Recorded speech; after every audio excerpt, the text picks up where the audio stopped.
Добрый вечер, дорогие друзья. К сожалению, немножечко задерживаемся, потому что кое-кто приехал в филармонию в татарскую, поэтому они подъедут, мы не будем на них внимания обращать, а с вами давайте начнем. Ну, во-первых, я очень рада вас видеть, потому что вот когда встречаешься в другом зале, не в филармонии, где все привычно, всегда очень так немножко боязно, да, страшновато. Услышат ли тебя, поймут ли тебя. Ну, такая красивая тема сегодня, что я думаю, что всем будет интересно. Наверняка для вас какие-то будут откровения, открытия, но я постараюсь вам в этом помочь. И самое главное, что я хочу, это чтобы у нас с вами появилось предновогоднее, хорошее, красивое настроение. Потому что тема сегодняшней лекции – вальс, а вальс – это прежде всего с чем ассоциируется? С балами, с танцами, с праздником, с красотой, с изяществом. И поэтому сегодняшняя лекция, считайте, что это начало нашего предрождественского марафона. Поэтому начнем. Но вы знаете, я хочу вам сказать, что я не могу не начать чуть раньше, потому что, когда мы говорим о вальсе, это означает, что мы говорим про танец, которому всего лишь 200 лет, с небольшим. А до этого были танцы придворные, танцы народные, танцы, которые сопровождали какое-то шествие, движение. Танцы были очень чопорные, они были аристократично сдержанные, они были настолько привязаны к этикету, к какому-то определенному складу поведения при определенных торжествах, что когда появился вальс, он просто был запрещен. Потому что слишком он уже был вольным, слишком он был фривольным. И настолько он противоречил вот этому эстетскому значению танца, которое придавалось. Сарабанды, куранты, всевозможные гавоты, паваны. Об этом я буду рассказывать на своей лекции, которая будет в Татарской филармонии. А сейчас я хочу начать с того, что этот танец, всем нам известный, он, конечно, не сразу появился в том виде, в котором мы с вами его знаем.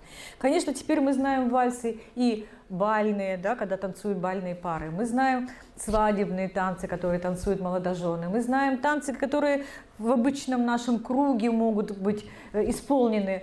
Но на самом деле нет одной страны, которая этот танец произвела. На самом деле есть 3 танца, которые были прародителями этого замечательного вальса. Поэтому я сейчас расскажу вам именно о тех вот этих вот первоисточниках, которые наверняка для кого-то из вас будут откровением. Итак, сейчас мы начнем с того, что послушаем вальс Чайковского.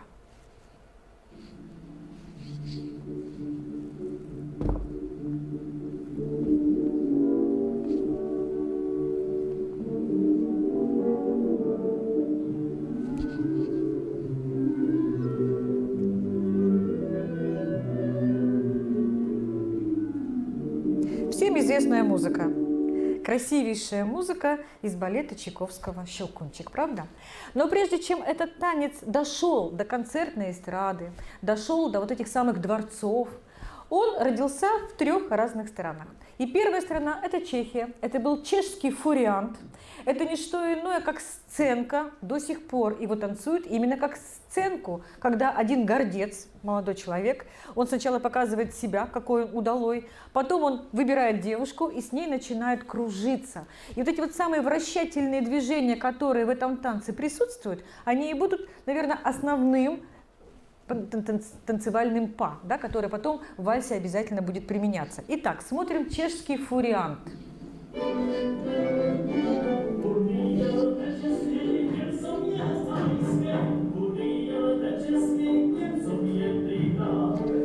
Что слышим? Раз, два, три, раз, два, три, раз, два, три, да? Размер, который потом останется у вальса.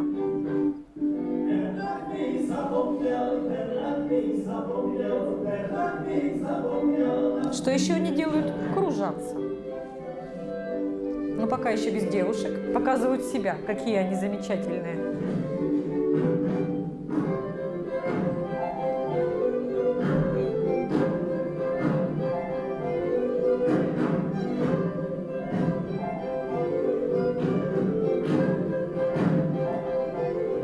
Потом они выбирают себе дам, и с этими дамами начинают кружиться. Но это еще не вальс, это только элементы вальса.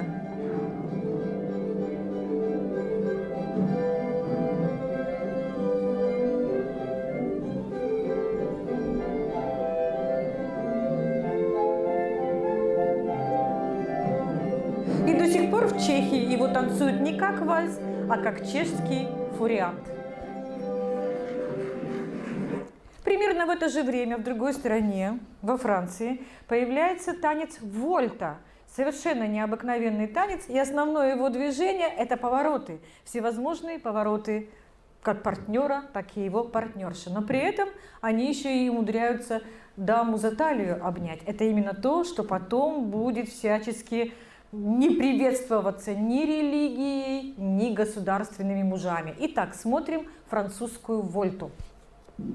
Именно смотрим, потому что это очень яркий как раз показатель. Опять же, сохраняется размер 3/4. Раз, два, три, раз.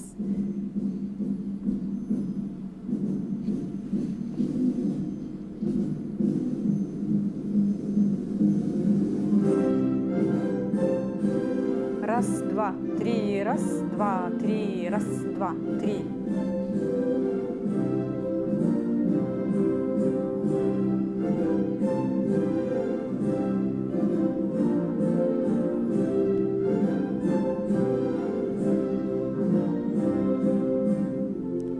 Все предшествующие танцы, даже если они были парными, они всегда были именно парными шествием, да? То есть никто никогда никого не обнимал.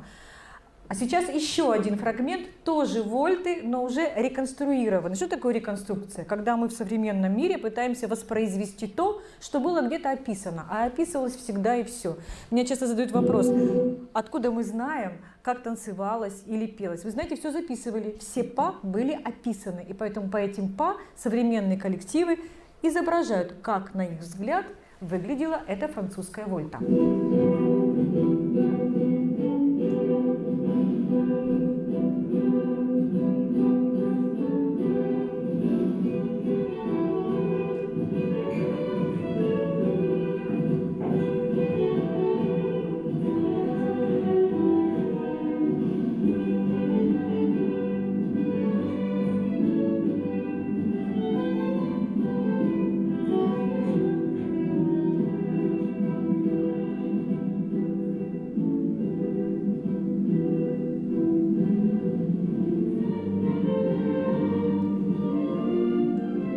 Конечно же, мы видим, что все это связано с кругом, правда? Вот хоть маленький, но кружочек. И, наконец, третий танец, который ближе всех относится к вальсу, к современному, который мы уже знаем как вальс. Это австрийский лендлер.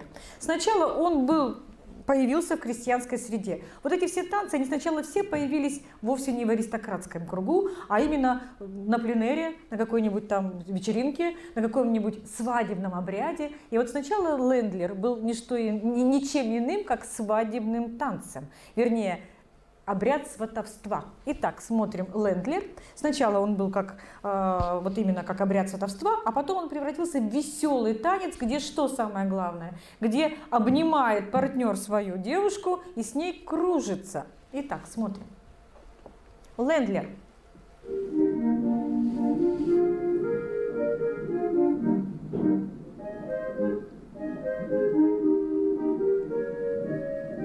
Сохраняется раз, два, три, раз, два, три. Добавляется вот такое парное кружение. И все равно они все образуют какой-то круг, правда?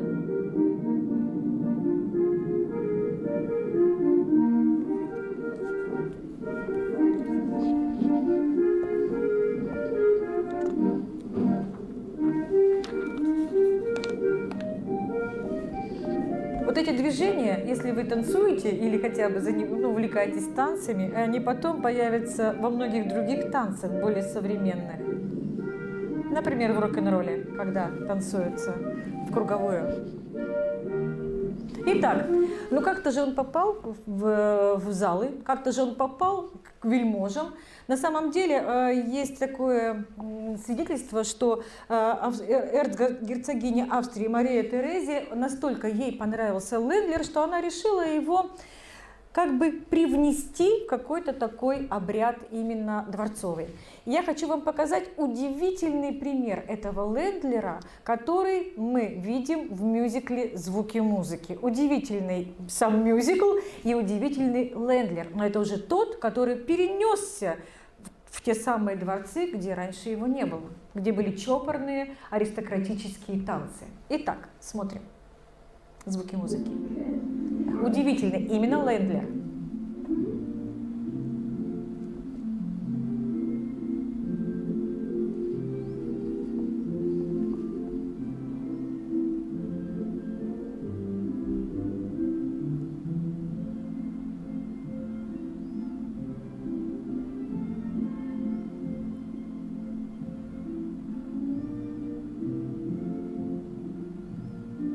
Похож на вальс, правда? Но это еще не вальс. У него другие движения, но есть самое главное. 3 аргумента. Это раз, два, три, раз, два, три. Движение по кругу и вращение, кружение. Потому что на самом деле вальс или вальцевать – это кружиться, да? Это вращаться. И поэтому от немецкого слова «вальц», да, произошел танец вальс. Красиво, правда? Удивительный мюзикл. Если вы его еще не видели, я просто вам рекомендую, потому что это удивительный, красивый мюзикл. И Лендлер.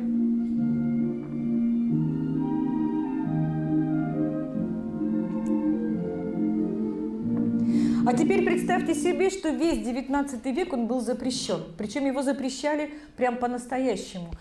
Этому вальсу не было входа в высокое общество аристократии. Буржуазия с удовольствием танцевала вальс. И, конечно же, и в крестьянском круге они тоже этот вальс подхватили и танцевали. А вот в аристократию он никак не мог проникнуть. И даже наша Екатерина II была категорически против этого танца. Почему? Потому что слишком фривольно было движение партнера, который позволил себе обнять свою даму за талию на всеобщем обозрении. Представляете, да? Именно поэтому его долгие годы просто ни в коем случае не позволяли. Но он, как вы знаете, все, что запрещается, то обязательно прорывается.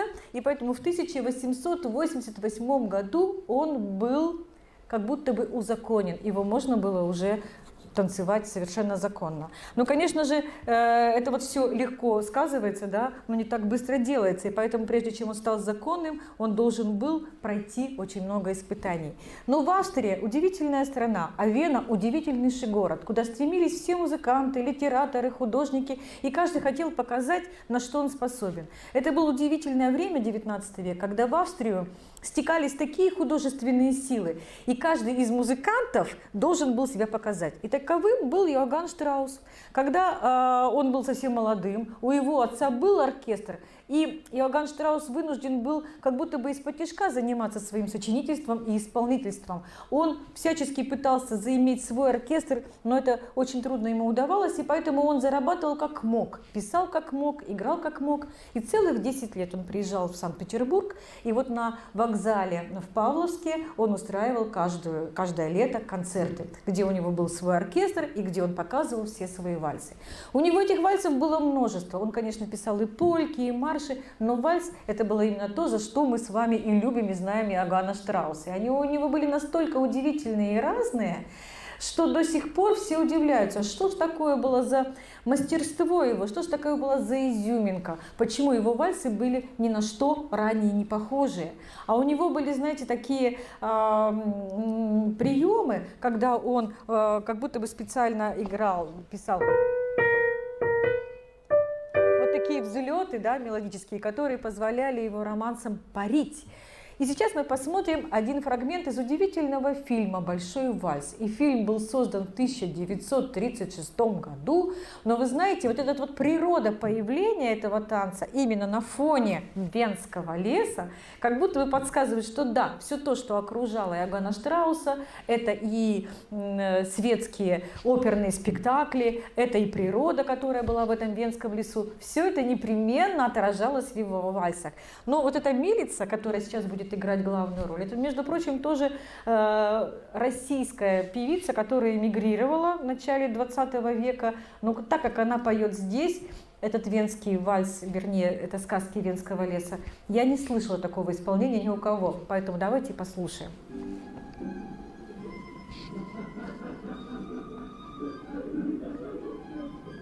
Это как бы, как он рождался, этот, да, вот такая имитация рождения этого вальса.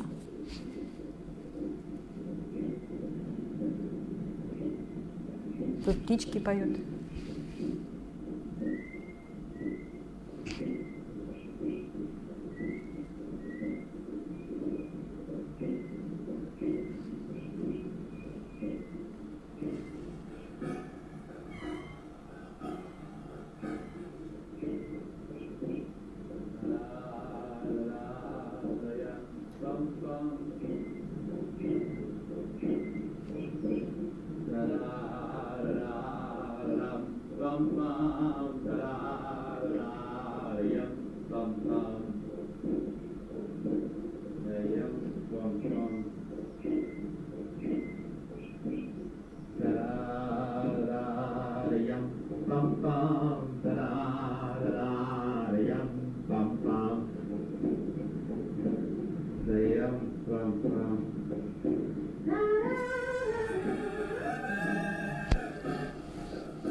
Рожок, да, австрийский рожок.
Оценили, да?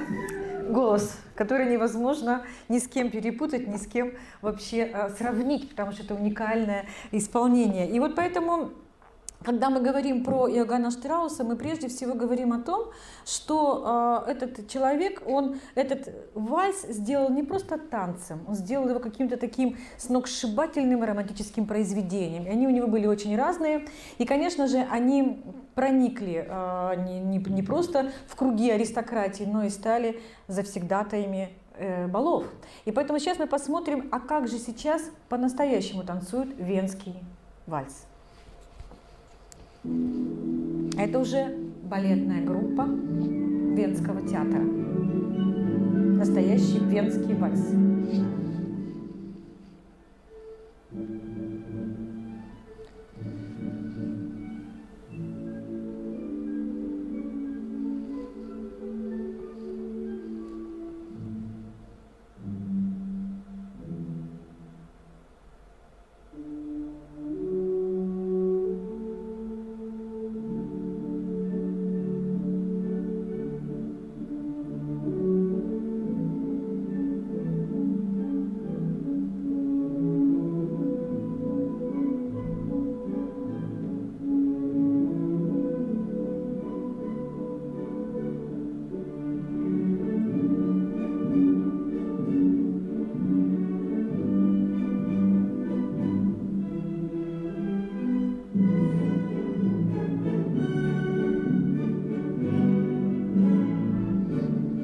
Конечно же, это танец бальный, правда?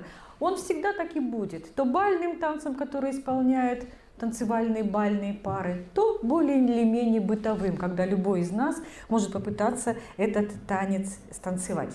Но вы знаете, настолько полюбился Штраус композиторам, что они постоянно использовали эти темы для того, чтобы создать свои собственные сочинения. Я хочу вам показать такой фрагмент, называется «Парафраз на темы вальсов» Штрауса, которые написаны для фортепиано. Но фортепиано удивительный инструмент, на нем можно все.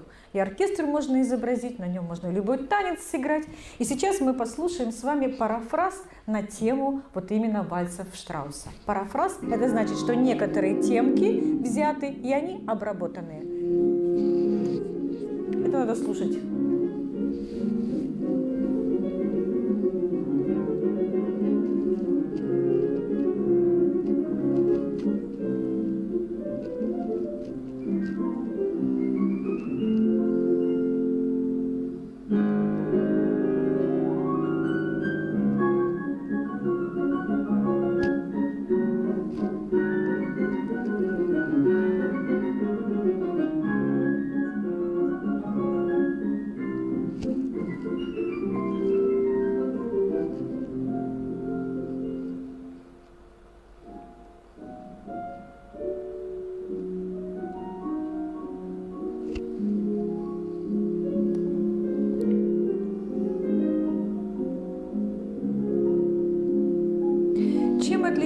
отличаются вальсы Штрауса от тех самых народных танцев, которые вот вы слышали и видели в начале. Здесь большая свобода. Есть такой термин, очень красивый, мне он в музыке очень нравится, адлибитум, по желанию. Чуть помедленнее, чуть побыстрее, чуть витиеватее и немножечко больше с оттяжкой. Правда? Вот эти вот адлибитум этому вальсу присущи, особенно когда делается какая-нибудь такая концертная транскрипция его вальсов, и ты понимаешь, что это не какой-нибудь застывший танец с очень четкой ритмикой, а очень такой воздушный и подвижный. Но вы знаете, у вальса есть самые разные ипостаси. И моя задача сегодня познакомить вас с разными. И даже если вы все это знаете, ну, я думаю, не грех просто вот так упорядочить. А что же такое вальс в музыке, какая у него есть еще другая роль? Ну, например, начиная с его появления, он становится предметом домашнего музицирования. Сейчас попробую сделать так, чтобы не мешал мне микрофон. Итак, даже самые знаменитые писатели, самые знаменитые литераторы очень любили встречаться в домашнем кругу. И вальс стал таким произведением, которые исполнялись просто для домашнего музицирования. И всем известный Грибоедов, да, знаете, который написал «Горе от ума», написал замечательные вальсы, которые исполняются до сих пор. Но мало кто знает, что Грибоедов еще и вальсы писал.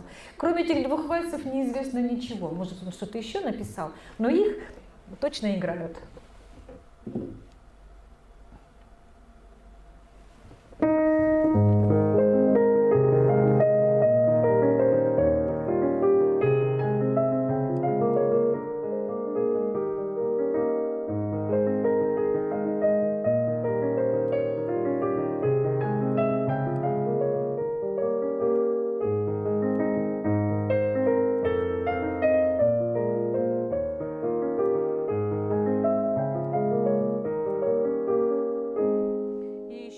Тоже написанный Грибоедовым.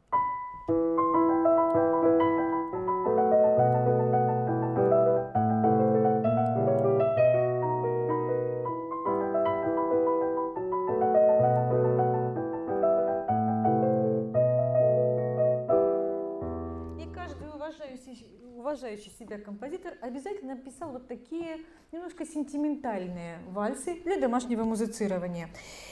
И я сейчас, знаете, даже хочу такой маленький конкурс устроить. У меня есть билет на один из концертов нашей филармониады. Я его сама лично купила и хочу подарить тому, кто назовет мне, что за вальс я сейчас сыграю, который тоже написан одним из величайших композиторов для почти домашнего музицирования. Ну, конечно же, это концертное произведение, оно очень знаменитое, известное. Наверняка вы знаете. Но тот, кто первый назовет, да, тому подарим билет. А второй билет для своего партнера вы сможете купить, если захотите пойти. Да? Слушаем. Алия, ты смотри, кто будет первым отвечать.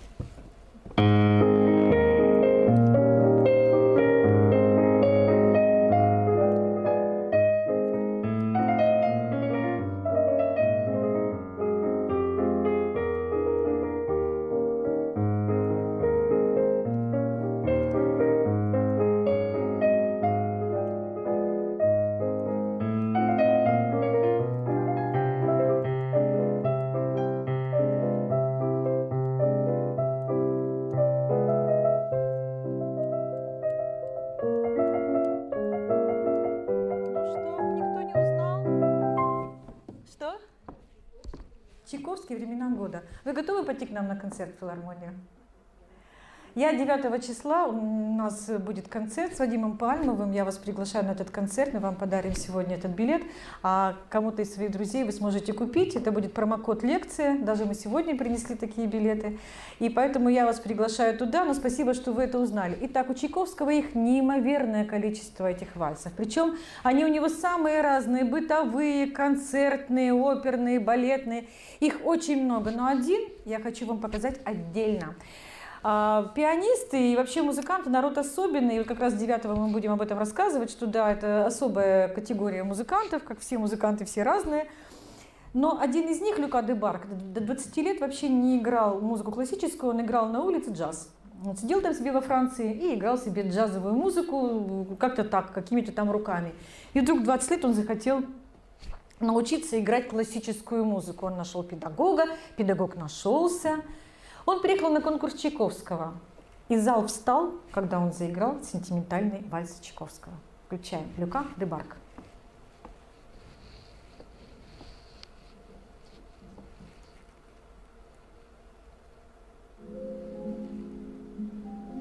Егор, сделай погромче, пожалуйста.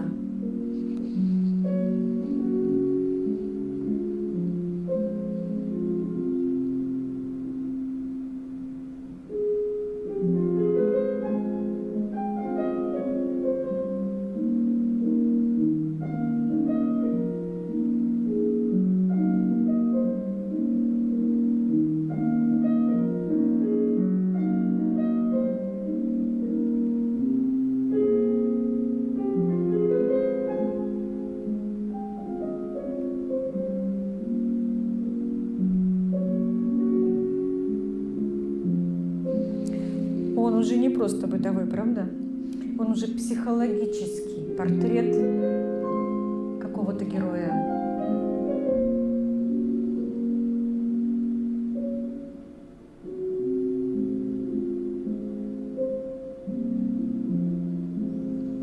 Он не получил первую премию, но он получил такую путевку, что сейчас до сих пор все залы счастливы, если он приезжает и играет, неважно что, Чайковского или Скарлатти, а прославился он именно играя сентиментальный вальс Чайковского. И я хочу вам сказать, что мы переходим к следующему разделу. Чем же еще может являться вальс? Иногда он становится самостоятельным произведением, когда его уже даже могут и не танцевать, его могут просто слушать. Он становится концертным номером, достаточно таким емким, очень таким значительным, масштабным, я бы сказала. И одним из них является вальс «Фантазия» Михаила Ивановича Глинки. Глинка – удивительный композитор.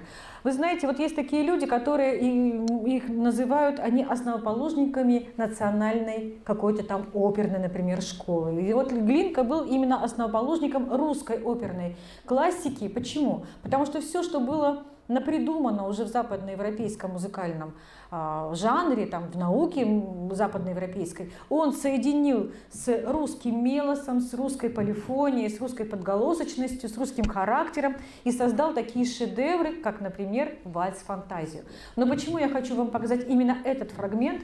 Потому что, во-первых, именно в этом фрагменте видно, как вальс, как отражает, вернее, тут еще, конечно, хорошая актриса, как вальс может передать любые чувства человека, который в нем есть. И поэтому сейчас вальс-фантазия Глинки, но вместе с героиней из «Войны и мира».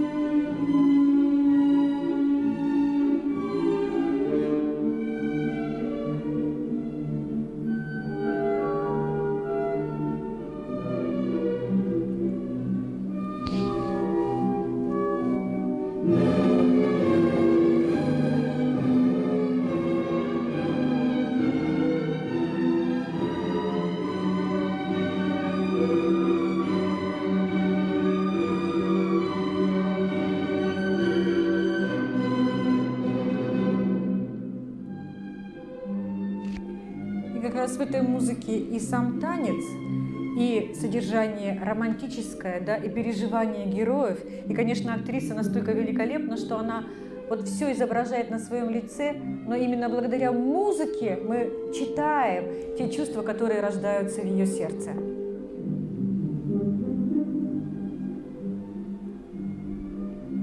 Итак, это был Глинка «Вальс-фантазия». Наверняка музыка вам знакома, но мне хотелось еще сказать о нем именно потому, что это русский вальс, который ничуть не хуже любого западноевропейского, где он и был рожден. Да? Он же был рожден в Западной Европе, а к нам все это приехало намного позже, но я думаю, что у нас он получил такое огромное развитие, этот жанр, что мы можем гордиться нашими авторами. Но я хочу сегодня познакомить вас еще с одним вальсом, который тоже является самостоятельным произведением. Его совершенно не нужно танцевать. Ему даже не нужно никакого действующего лица, чтобы мы прочитали на его лице, что он чувствует. Я хочу, чтобы вы просто его послушали. Это вальс написал замечательный композитор Сибелиус, называется «Грустный вальс». Сибелиус – это, конечно же, мастер именно такой северной культуры звуков, северной культуры музыкальных жанров. И, конечно же, то, что он написал этот вальс, это удивительная музыка, и мы услышим сейчас ее. В прекрасном исполнении будет играть оркестр под управлением Герберта фона Караяна.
И когда вы еще когда-нибудь будете Сибелиуса слышать, слушать, вы будете представлять себе вот эту вот природу северную, да, которая первозданная.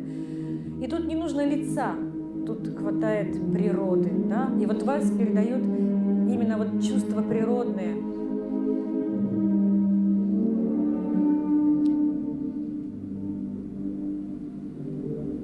И какие-то танцевальные мотивы, которые народные, но северной страны,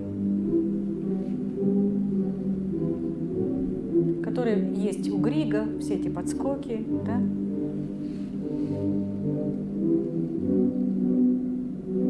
Под него танцевать вряд ли захочется, его хочется слушать.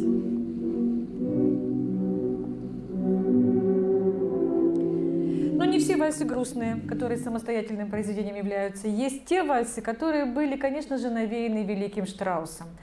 И я вам не могу не показать вальс Равеля. Марис Равель – это композитор века 20-го, импрессионист. Ну что такое импрессионизм? Это когда человек подхватывает момент и говорит: остановись мгновение, оно прекрасно, правда? И вот Равель, Дебюсси, Чурлёнис – это люди, которые находили вот в этом моменте вот какую-то такую искру, которую хотелось задержать, на нем остановиться на этом мгновении и им любоваться. Но что он сделал с вальсом? Он показал, и как будто бы он рождается откуда-то, мы же с вами поняли, что родился-то он у крестьян, родился-то он в быту, родился-то он как народный танец, хоть в Чехии, хоть во Франции, хоть в Австрии, правда же? Это потом он добрался до великих дворцов. И вот он показывает всем своим оркестровым мастерством, как этот вальс рождается и как он торжествует. Итак, я хочу, чтобы вы сейчас со мной вместе послушали вальс Равеля. А дирижировать будет великолепный мастер, это Леонардо Бернстайн. Вот представьте такую вот землю, не знаю, там, горнило.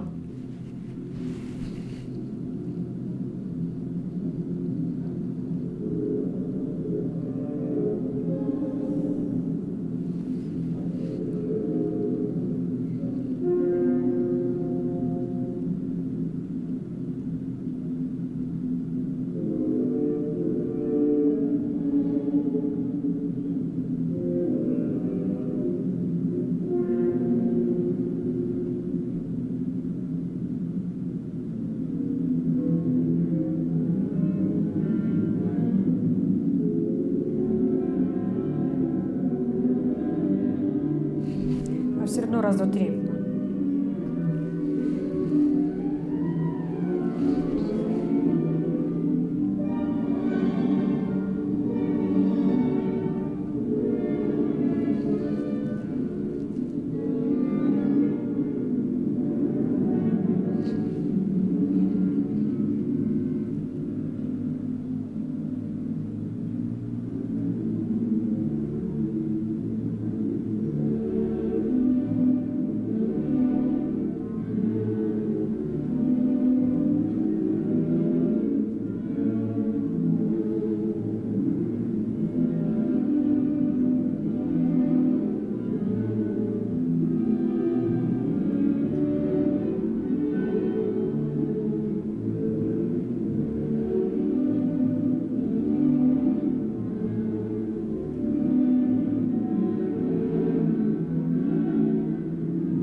постепенно появляются черты уже вальсовости настоящей.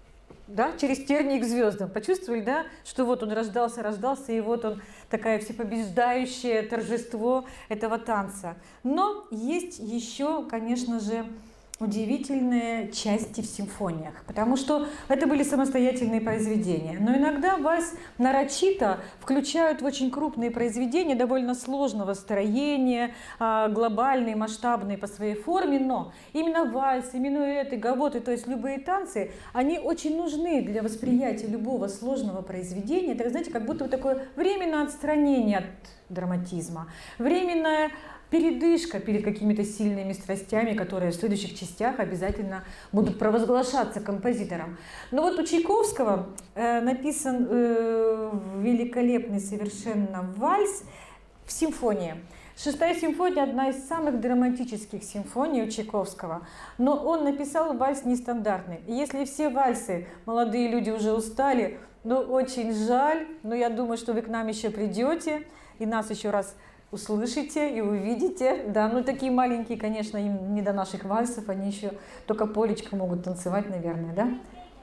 Да, ну так вот, и если мы до сих пор с вами, я вам даже подсказывала, и вы без меня это знаете, что было раз, два, три, раз, два, три, раз, два, три, в любом темпе, более медленном, то Чайковский написал удивительный танец на 5 четвертей. Раз, два, три, четыре, пять, раз, два, три, четыре, пять, но это все равно остался вальсом.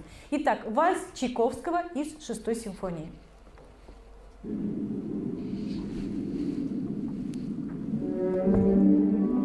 Раз, два, три, четыре, пять. Раз, два, три, четыре, пять. Раз, два, три. Понятно, да?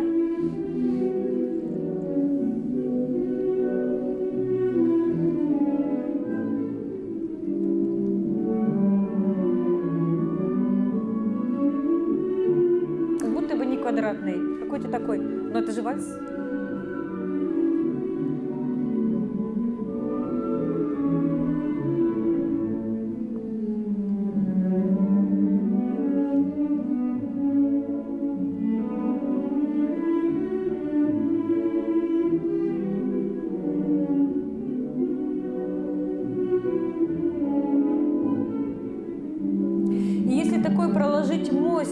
К такому сложному жанру, как симфония, вот такие части очень важны, потому что они делают такую, знаете, специально, когда вот лед и пламя, да, когда быстро, медленно, когда грустно, весело. Это тот самый необходимый контраст, который специально применяется композиторами. И поэтому, если вот такие вот тонкости, детали мы с вами можем, для себя понять, нам будет проще любую симфонию, самую сложную, услышать, потому что в ней всегда будут какие-то такие отступления лирические, как, например, вальсы. Ну вот Берлиоз пошел другим путем. Он не просто вальс включил, он еще и написал программную симфонию. Что такое программа? Когда четко понятно, что там подразумевается в этой музыке.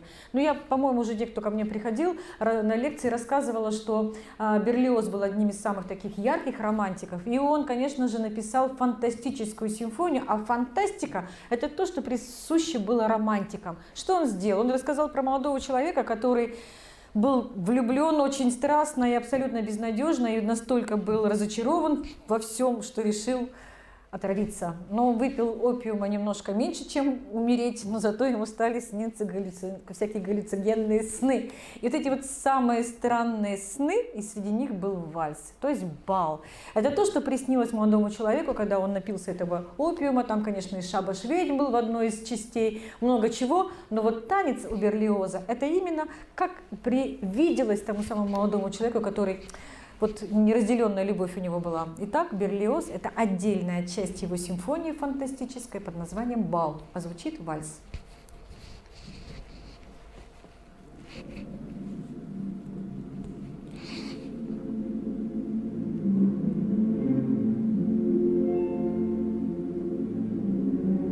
тоже картина бала, правда? Вот она такая вот, да?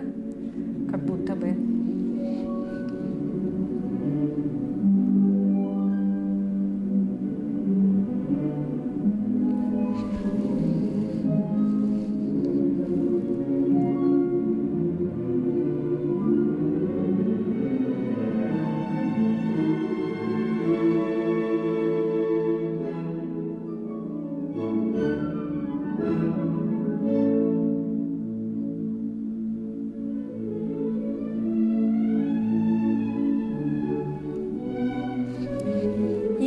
Нас музыка с вами учит воображению, правда? Учит именно вот эти вот эмоции, которые она рождает, представить себе всевозможные картины. Но Берлиоз еще все это описал. Он прямо описывает, что это бал, это вальс на балу. Наверняка он там танцует с его дамой сердца. Уж во сне-то она могла быть с ним рядом.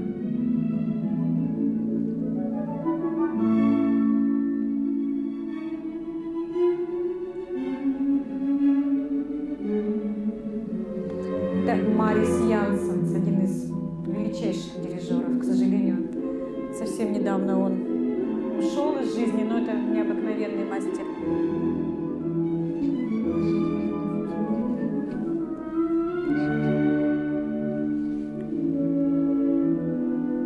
Почему я еще обращаю ваше внимание на дирижеров? Потому что у меня в январе будет лекция, посвящена искусству дирижирования. Поэтому я буду рассказывать, откуда палочка взялась, что такое жесты дирижерские. Ну, потому что я сама дирижер, имею право, могу рассказать и показать великих мастеров этого искусства.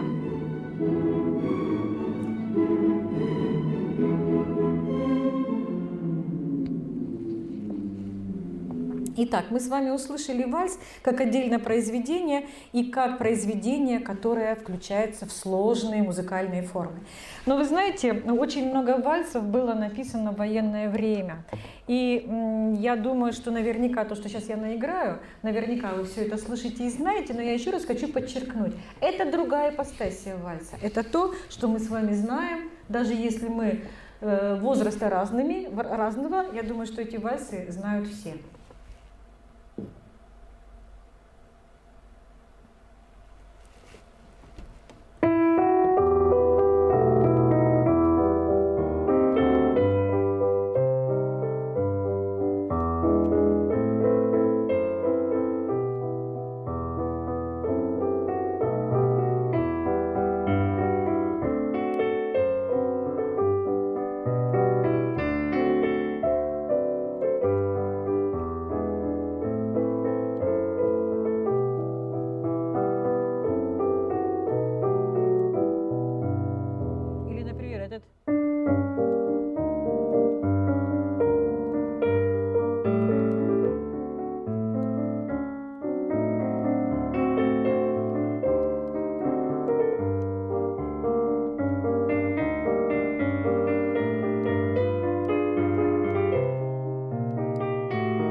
В это время звучала парковая музыка, в парках играли духовые оркестры, и все кружились в танце в вальс именно под звучание духового оркестра. Например, такой вальс.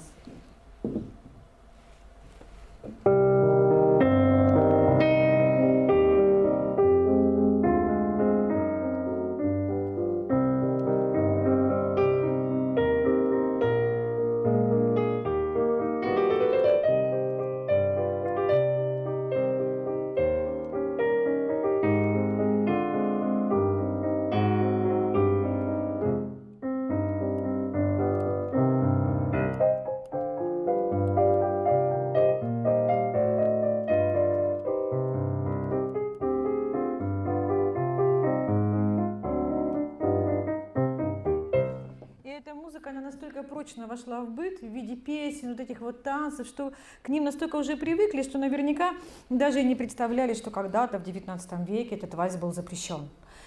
И, конечно же, наверняка многие не знают, что такое драма Лермонтова «Маскарад», но вальс знают точно. Потому что вот вся вот эта вот коллизия переживаний героини, да, это весь трагизм происходящих событий, они все отражаются именно в этом вальсе, который как будто бы танцуется на балу, но на самом деле он передает все оттенки чувств главной героини этой драмы Лермонтова «Маскарад». Поэтому Хачатурян написал удивительный вальс, удивительный танец, который, опять же, теперь уже в другой ипостаси, правда? Вот он был к фильмам, а теперь он частью драматического действия. Итак, слушаем вальс Хачатурян.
Этот танец один из самых танцующих танцев вальсов. Его чаще всего танцуют на современных балах, на современных вечерах, правда? Он очень известен и своим драматизмом и экспрессией.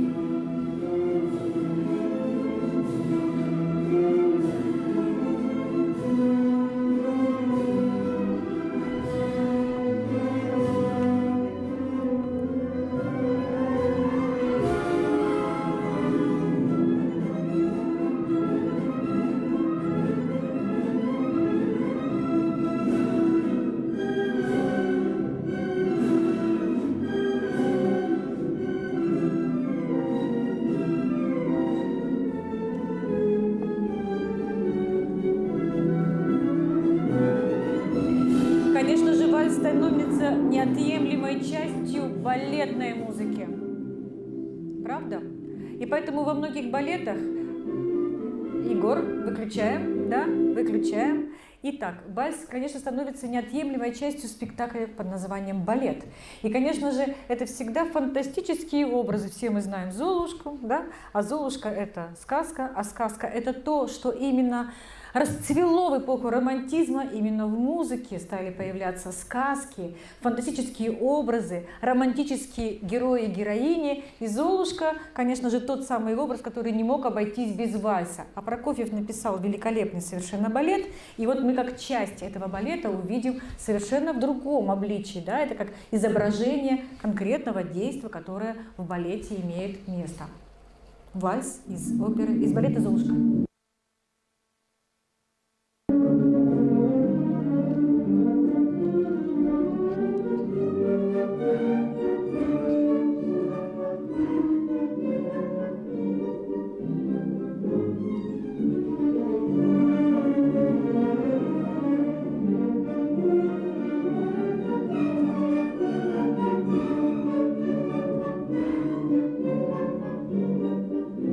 Только что прозвучал из балета «Золушки». А сейчас тот самый вальс, который использовался в фильме. И всего одна ночь понадобилась Евгении Доге, чтобы написать вальс к фильму «Мой ласковый и нежный зверь».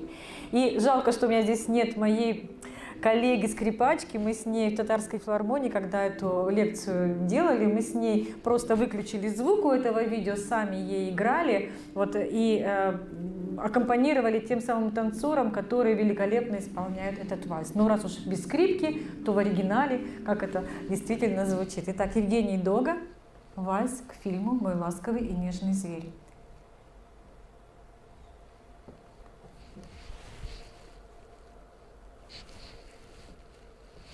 Его прервать невозможно, он прозвучит полностью.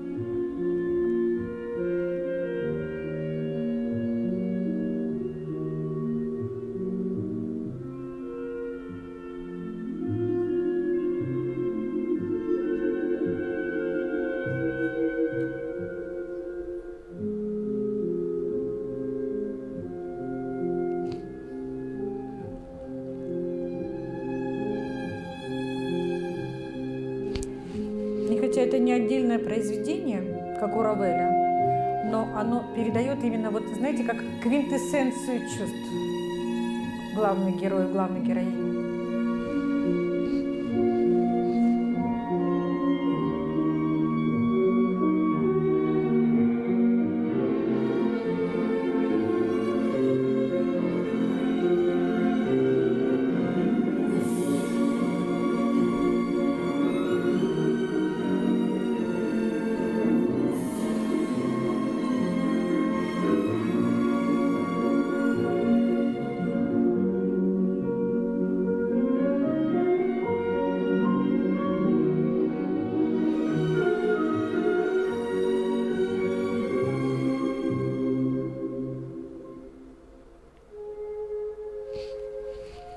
Один из самых романтических танцев, которые родились вовсе даже не во дворце, и вовсе даже не в красивом бальном зале.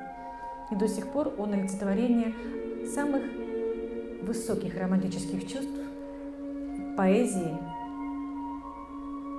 какого-то воздушного созерцания. И здесь как раз все это видно.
И я вновь хочу вас обратить, ваше внимание и свое, и моей замечательной коллеги, на вальсы, которые были написаны к фильмам. И, конечно же, сейчас прозвучит еще очередной вальс Дунаевского. И мы не случайно взяли именно Дунаевского, потому что в его творчестве отразилось все. Это и веяние времени, это и вот эти вот самые черты танцевальности этого жанра, и разнообразие настроений. Вы услышали, одно дело это был вальс большой, да, вот это был звездный вальс, другое дело лунный вальс, другое дело это вальс молчания. А сейчас у нас будет песня Анюты. Песня Анюты. Дунаевский, Резида Галимова.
уходите. Мы сейчас сразу с вами споем еще одно произведение, потому что вальс, конечно же, проник в оперу, сами понимаете почему, да? Это всегда характеристика главных действующих лиц. И, конечно, в эпоху романтизма вальсы сплошь и рядом присутствовали в операх. Но одно из них, вальс-мюзет из оперы «Богема» Пуччини, это верист такой был, да, композитор, мы сейчас исполним с резидой. Это вальс-мюзеты из оперы «Богема». Это не упадет?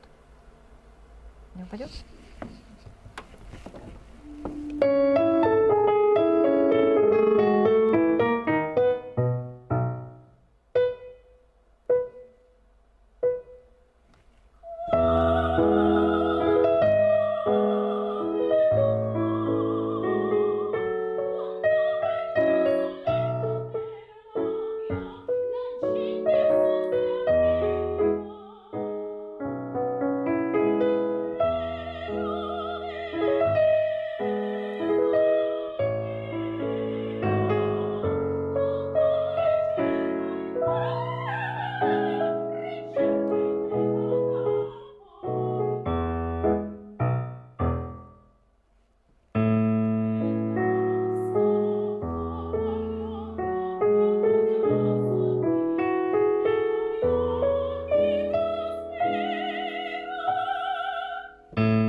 Браво!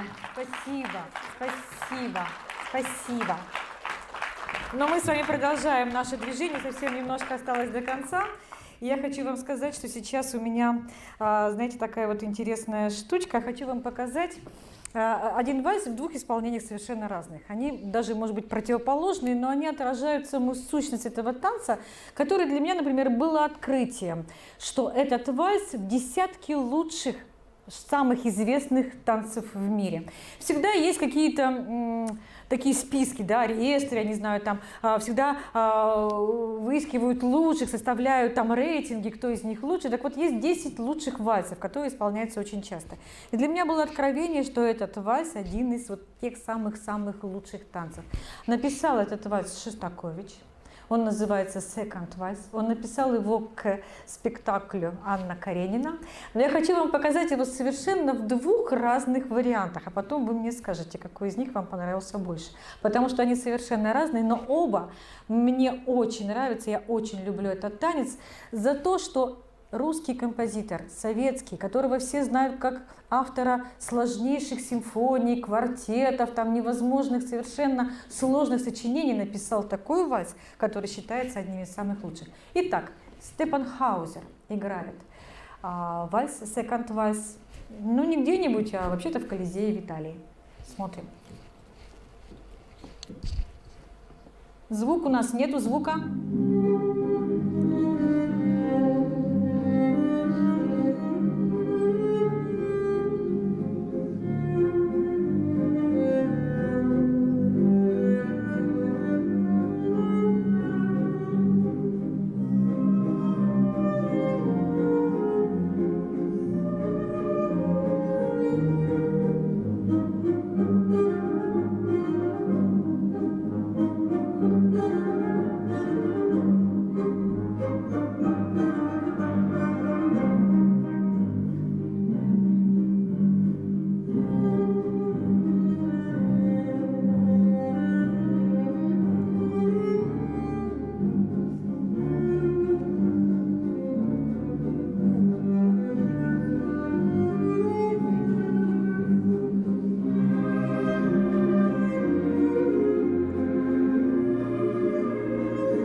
Итак, это был один из вариантов, но это изумительный, конечно, музыкант, его нужно просто любить, принимать его, можно его ругать, не знаю, но у него миллионные просмотры, я обожаю его, потому что когда он играет, неважно что Альбинони он играет, или Морриконе он играет, или Шостакович, он играет с такой отдачей, что можно позавидовать. Но в современности не обошлось без современного короля вальсов, это Андре Ривье. Причем этот француз, он настолько, бельгиец, по-моему, он даже не француз, настолько он необычный был в своем стремлении возродить эту именно природу бальности этого танца, но сделал из него всенародное шоу. Его ругают, его профессионалы, как всегда, знаете, в любой эпохе есть люди ретрограды и есть прогрессивные, да, так вот все консерваторы говорят, что это невозможно, это кошмар, такого не должно быть, и когда хотят подчеркнуть какую-то значительность своего исполнения, говорят, это не Ривье, то есть Ривье это что-то такое, вот, это не Ривье, но на самом деле я считаю, что это человек, который настолько здорово превознес опять этот танец, и что он из него сделал, сейчас, пожалуйста, посмотрите, потому что это тот же самый second вальс. Андре Ривье.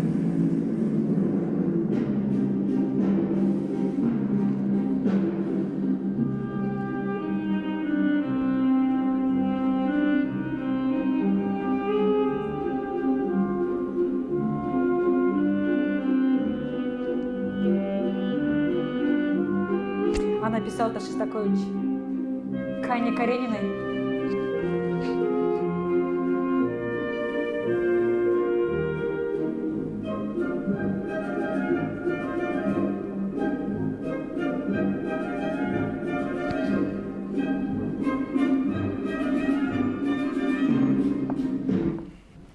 Ну как, что больше понравилось? Кто больше понравился? А? Первый или второй? Первые, но они разные, правда, не знаю, мне оба нравятся, они настолько оба разные. Что-то не понравилось совсем? Первый больше струнный, второй больше духовой. А, что? Их нельзя сравнить, я с вами согласна абсолютно. Это как бы, знаете, два взгляда, которые в музыке должны быть обязательно. Не бывает вот абсолютной «да» или абсолютного «нет». Всегда есть какая-то такая особенность, это и называется интерпретация, это тоже тема отдельного разговора. Я даже такую лекцию однажды своей, у меня целая группа была людей, которым я каждую неделю рассказывала о музыке специально для того, чтобы, ну вот как бы была у меня такая школа промоутеров. И я однажды решила, покажу-ка я им одно и то же произведение в разных вариантах. Это были совершенно разные произведения, написанные одним композитором, прочитанные одни и те же ноты, но интерпретация – это великая вещь. И я хочу вам сказать, что вот это вот все, что я вам сегодня рассказала, это прежде всего такой краткий обзор, а что же такое вальс? На самом деле это один из танцев, просто один из танцев, один из самых красивых и самых любимых, но он не одинок. Масса танцев, которые проникли в музыку симфоническую, в музыку кино, в музыку к спектаклям. Правда, сегодня мы познакомились именно с этим. Поэтому мы сейчас немножечко идем в другую сторону. И я сейчас хочу вам рассказать, что в Татарской филармонии проходит сейчас филармониада. Это такой фестиваль, где каждый день происходят какие-то концерты. Я вас, конечно же, приглашаю на эти концерты. И вот расскажу, что осталось. То есть у нас уже и сегодня концерт, и вчера был концерт. Смотрим, да, филармониаду нашу, Егор, где ты у меня? Филармониада – это наш фестиваль, и, конечно же, пока там Егор включает, расскажу вам, да, что у нас будет вот совсем скоро, то, что осталось. Это 14-й раз проходит такой фестиваль, где мы хотим показать совершенно разные жанры, которые на нашей сцене. Дальше включаю. Вот это вот ближайшие концерты. 8-го это будет «Одинокая насмешница». Это спектакль на тему последнего года жизни Фаины Раневской. С ее юмором, с ее совершенно необыкновенным мастерством, да, перевоплощения. Это об этом спектакле. А 9-го, вот видите, я вот там вот в уголочке, это как раз концерт, который я организовала. Мне было очень интересно пригласить своего партнера из Германии. Это Вадим Пальмов. 9-го у нас будет такой концерт концерт-беседа, где он будет играть великолепную музыку. Я, конечно, не рискну с ним рядом сесть, хотя очень хочется сыграть с ним в ансамбле, но я думаю, что он меня не пустит.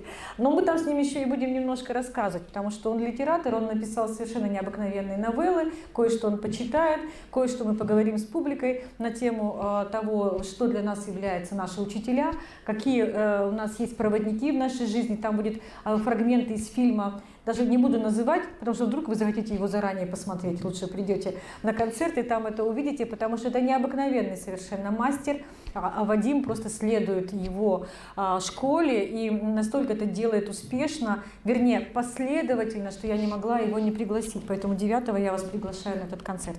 Какие еще концерты остались? Ну, «Щелкунчик» — это замечательный спектакль, он не требует никакого, абсолютно никакой рекомендации, а вот «Варвара Мягкова» требует рекомендации. Это девушка, молодая женщина, которая играет как небожитель. Она будет играть очень сложную музыку, Мессиана, Доминика Скарлатти и Баха, но она будет играть так, что каждый из нас с вами поймет, что там в этой музыке. Перед концертом у меня сейчас проходят предконцертные лекции прямо в фойе 2-го этажа.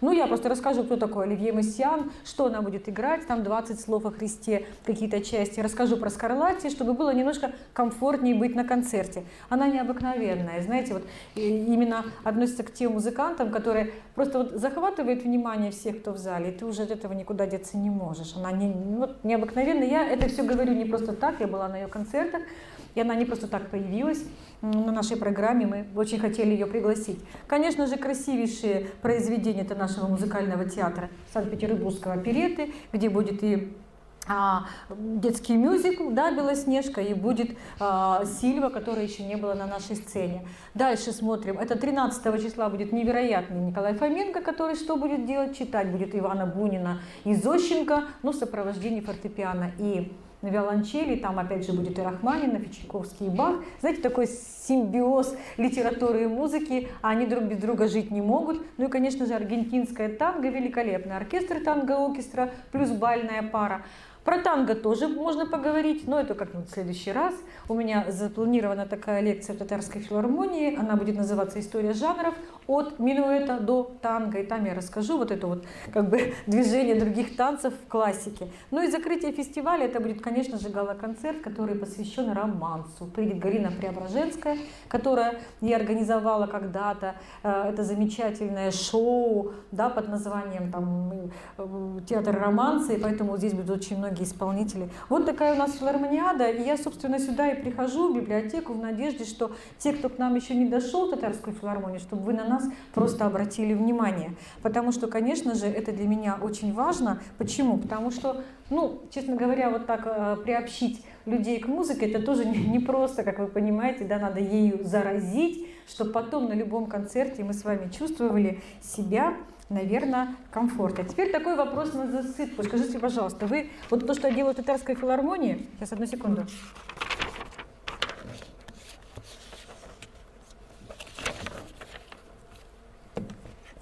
Я хотела бы сделать здесь, но это только на ваше усмотрение. Там в конце каждой лекции мы обязательно все вместе поем. И сегодня я хотела вам предложить тоже спеть со мной в ритме вальса. Мы же про вальс говорим, да? Это будет бардовская песня, которую вы знаете, вы все 100%. Это изгиб гитары желтой. Никто у вас не будет оценивать, мы сами для себя споем, потому что я хочу, чтобы мы закончили эту лекцию все вместе. Потому что вальс – это то, что в нашей жизни. Какой он был? Он был народным танцем, он был венским вальсом и остался, он был бытовым для домашнего музицирования, он проник в симфонии, в балеты, в оперы, он был военной песней, он был музыкой к фильмам, и он был и остается музыкой бардов. Ну что, пробуем, да? Текст у вас будет здесь, очки все оденьте. Я думаю, что вам это будет несложно, я попробую вам помочь. Не попробую, а помогу точно, сейчас я это научусь делать.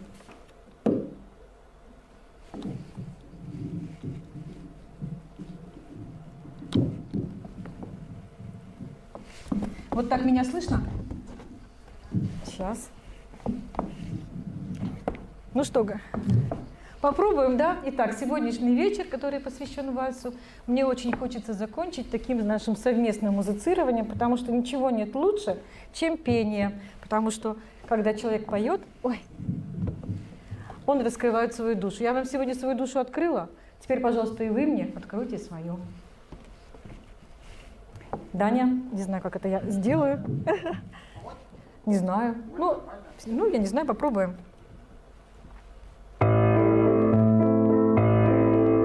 Изгиб гитары желтой ты обнимаешь нежно, струна осколком эха пронзит тугую высь, качнется купол неба, большой и звездно-снежный. Как здорово, что все мы здесь сегодня собрались. Качнется купол неба, большой и звездно-снежный. Как здорово, что все мы здесь сегодня собрались. Как отблеск от заката костер меж сосен пляшет. Ты что грустишь, бродяга? А ну-ка улыбнись. И кто-то очень близкий тебе тихонько скажет: как здорово, что все мы здесь сегодня собрались. И кто-то очень близкий тебе тихонько скажет: как здорово, что все мы здесь сегодня собрались. И все же с болью в горле мы тех сегодня вспомним, чьи имена, как раны, на сердце запеклись. Мечтами и песнями мы каждый вдох наполним. Как здорово, что все мы здесь сегодня собрались. Мечтами и песнями мы каждый вдох наполним. Как здорово, что все мы здесь сегодня собрались. Спасибо вам.